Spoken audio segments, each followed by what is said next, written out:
In there. Now, in the meantime, the Cincinnati Reds have a long history, of course, with all the names that you know, right? Absolutely. But did you know a hometown mother of three is one of the big reasons for the Reds' success off the field? And I took a tour of Great American Ballpark with Karen Forgus. And I remember calling them. I'm like, you guys are not going to believe this, but I am a vice president down here at the Reds, and I'm in the minivan with their bags and half a hamburger on the floor, and they're like, have they met you? I'm like, I know. Karen Forgus had no background in sports when she came to work for the Cincinnati Reds in 2006. I had to confess, I'm like, I didn't want to tell you in the interview. I mean, I don't really love baseball. But she was an expert in something most families recognize. I had just come from carpool, and I knew it was like, I teasingly say my life was like a NATO operation every day with 3 kids and a job and their worlds, and I understood sort of the challenges of life. The Cincinnati native knew firsthand how families choose to spend their time and their money. We need to get people to come here 2 or 3 times a summer, so we didn't have some big aspiration to try to fill up the ballpark with season ticket holders.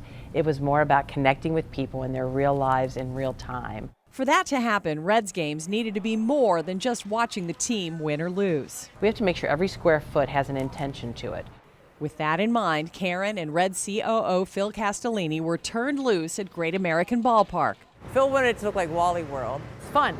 The minute you come in, you're supposed to feel like it's fun. And they crafted an experience for every Reds fan. This year, we're going to do a lot more play groups for moms with little tiny toddlers. So if it's a 12:35 game, we'll open the gate for you at 10. Bring in your toddlers before anybody else is in here. Get them tired. Stay for 1 inning and then go home for nap time. From the fan zone for families to fun spots for friends. And we created this huge, long cement bar. It is like 85 feet long with 65 pours.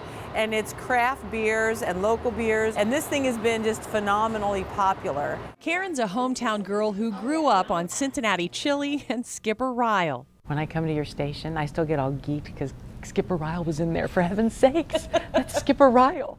I mean, that's just how we are if you're from here. So it was really probably one of the best qualifications I could have to love this city intrinsically. Knowing the local loves fueled Karen's unlikely climb to one of the top spots in Cincinnati sports.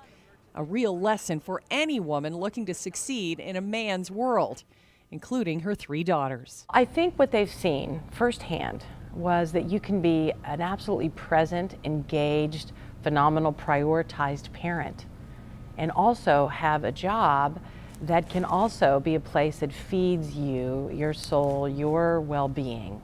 It's not just an outside thing that you have to sacrifice. You can't be present and engaged in both.